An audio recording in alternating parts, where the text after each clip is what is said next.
The 2021 release known as the PRX was a massive success for Tissot. Yet as a result, it managed to take away rightful attention from other notable model lines from Tissot that by comparison are now kind of underappreciated. So in this video, we're gonna be looking at 7 enthusiast watches from Tissot that I would recommend that are not named the Tissot PRX. So a couple of points of guidelines for this video. We're gonna be looking at all current models. These have to be models that speak to enthusiasts, so I'm looking at features that will be in alignment with many collectors out there, while also looking at mostly models under $1,000. There is one exception to that rule. Further, this is not going to be an in-depth review of any of these watches or an in-depth look into Tissot's history. If that's something that you're looking for, I will link to a comprehensive article in the description that covers every aspect of Tissot's history, including their early foundation, highlights of their innovations, contributions to motorsport, and also a showcase of some of their stranger watches from the brand. As an example, their rock watch made from granite. And yes, I'm not kidding, that thing does actually exist. If that sounds interesting to you, hit the link in the description, give it a read, but also while you're on our site,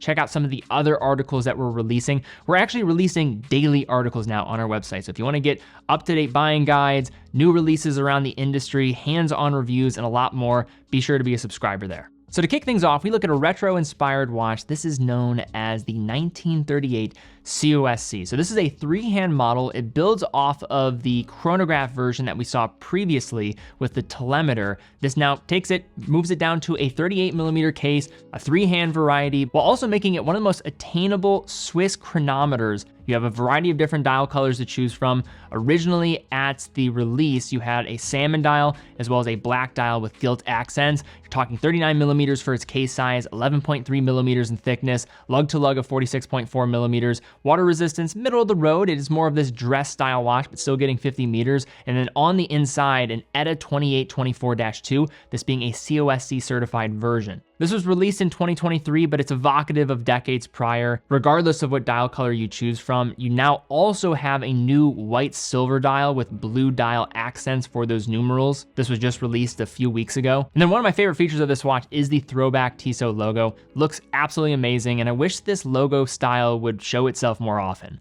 So if I had to pinpoint the largest casualty of the success that came from the PRX, it would be with the Tissot Gentleman. This was a watch that was released a couple years before the PRX, and to this point, I think it now has become one of the most viable options under $1,000, like it was when it was initially unveiled. But despite the success of the PRX, you could make arguments that this is maybe a better all-arounder and doesn't have the same hype, but when looking at the flexibility that this watch can present you on a day-to-day basis, it's very hard to beat. So this came out in 2019, 40mm case, so it's a little bit larger when it comes to the case size, given that it is going to have a large dial opening, so I'd say it wears to the full extent of that diameter.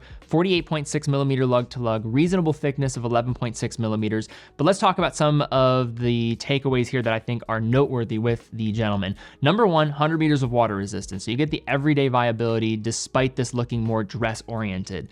Also though, maybe the biggest fundamental difference between this watch and many other Tissot watches is that this uses a higher grade of the Powermatic 80 family, the C07.811. What do you get with that? You get a traditional escapement, but also get a silicone balance spring, which you'll see that SI next to the balance assembly when you look at the movement on the backside. Sapphire crystal to go along with these watches. You have several different dial colors to choose from, including a dark blue dial, which is really the hero product from this collection, but then a black dial to go along with it. Then you have a green dial, which also has the inclusion of a crosshair, which is pretty peculiar for this version. And then also the most recent unveiling was the Ice Glacier blue dial with that light blue tone. Another feature I love about this watch are going to be the faceted hour markers. It just looks way more elevated, polished and brushed surfaces. It is going to look of a higher price point than it actually is. Simply put, this is a sensible all-around watch for new watch buyers, but also those that just have a budget under $1,000 that want a go anywhere, do anything type of watch. Now this next piece is the one exception to being over $1,000. There were quartz versions of these watches that were under $1,000, but I want to look at the mechanical offering. This is the PR516 mechanical chronograph.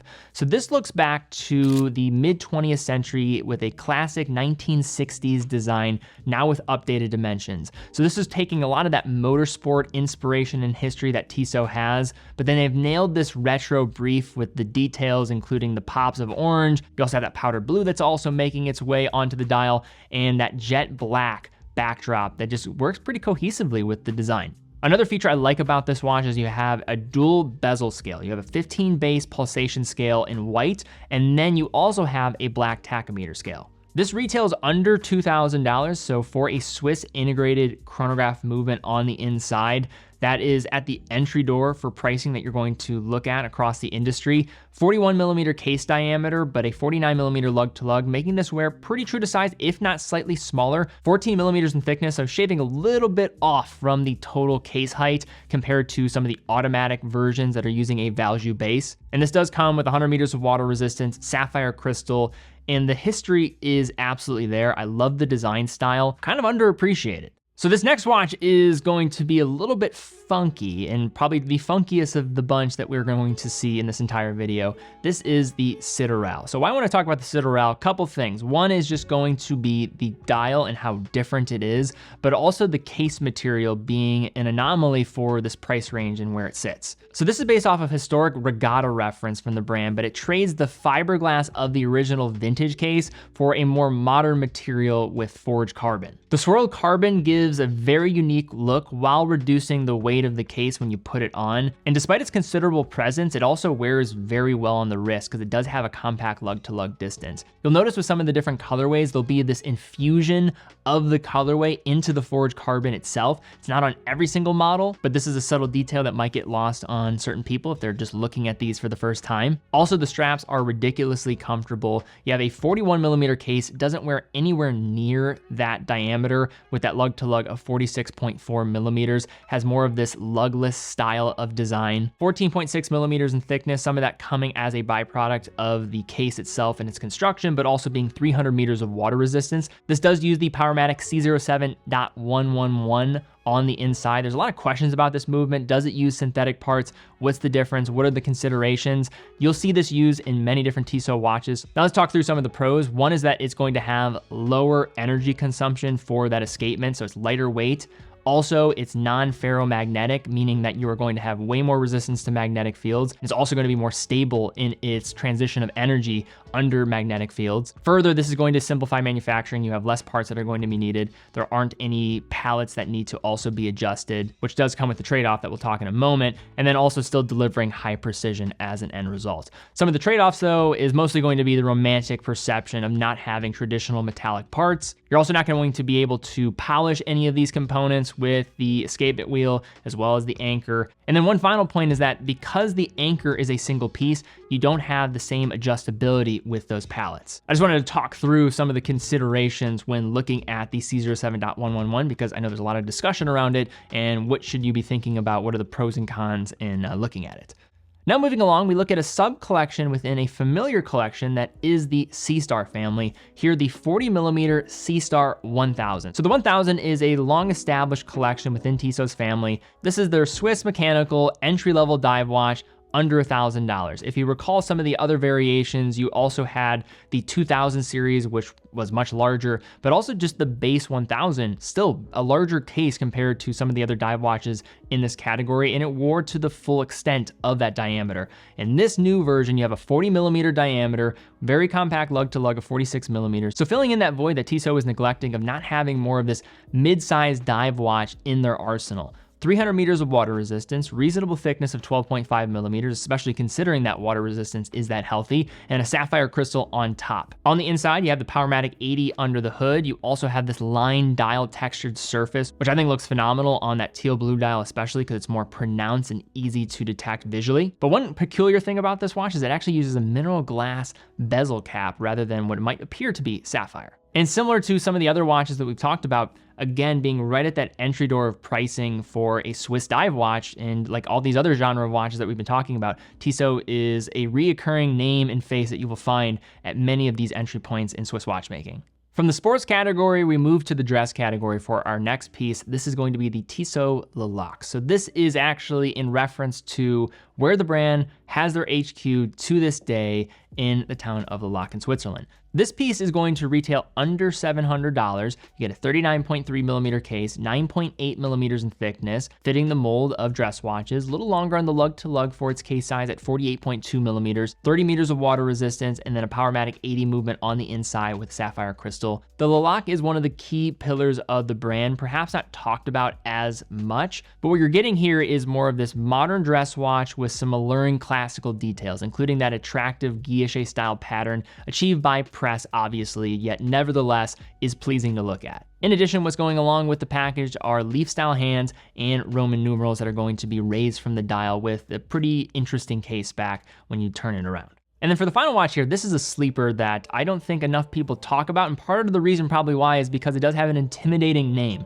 This is the Chemin de Tourelles. The Chemin de Tourelles was updated in 2023, completely redesigned, a facelift from top to bottom with a new case at 39 millimeters, very wearable across the board, that lug to lug 43.7 millimeters, more elegant in its profile, more of this bulbous type of shape to the case, curvaceous, and then 11.2 millimeters in thickness, still not that thick, so we'll slide underneath dress cuffs. Powermatic movement on the inside, still getting 50 meters of water resistance, so suitable for a dress watch of this styling. The fresh update that we're getting here is tasteful from any regard. I was attending a wedding last year. It was actually my college roommate's wedding, and I was thinking about what to give him for, his wedding day. And it was actually this watch that I decided on. He was wearing a navy suit, so I'm like, this could look good. He wasn't really a watch guy, so I gifted him this. I don't know if that's a testament to how solid this watch is that I would give this to one of my good personal friends, but just use all that to say that I think this is a very tasteful piece. You have the soft sunray texture on the backdrop of the dial, different dial colors to choose from. I personally like the rich,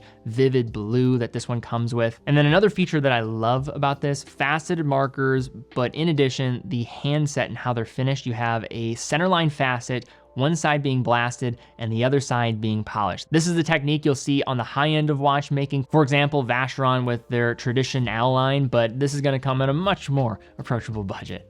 But all right, guys, that is my video here today looking at 7 different Tissot watches that are not the PRX that enthusiasts should consider. If you enjoyed the video, please give it a thumbs up, subscribe, hit the bell icon. Also, in the comments down below, leave a couple comments. One could be if you think there's another watch from Tissot that should have been considered in a list like this, or if you have personal experience with one of these watches, you own one of these watches or have owned one of these watches, leave some of your ownership stories in the comments down below. I know that's very helpful for other people that might be considering one of these in their future collecting journey. Also check out TeddyBaldestar.com. TeddyBaldestar.com is an authorized dealer of over 30 brands. Every watch from TeddyBaldestar.com comes with a full factory warranty, quick and fast fulfillment, dedicated customer support, including live chat 18 hours a day, multiple time zones. We have representatives that are watch enthusiasts coast to coast in the United States. So if you have a question in real time, we can help answer any of those for you for any watch that we have on our website. Also, if you want to support future content, the best way to do so is, of course, subscribing and watching like always, but also if you are in the market for a watch, we'd love to have your business. Allow us to keep doing what we're doing here. We love what we do. But guys, thank you again so much for watching. Be well, and I will see you all very soon.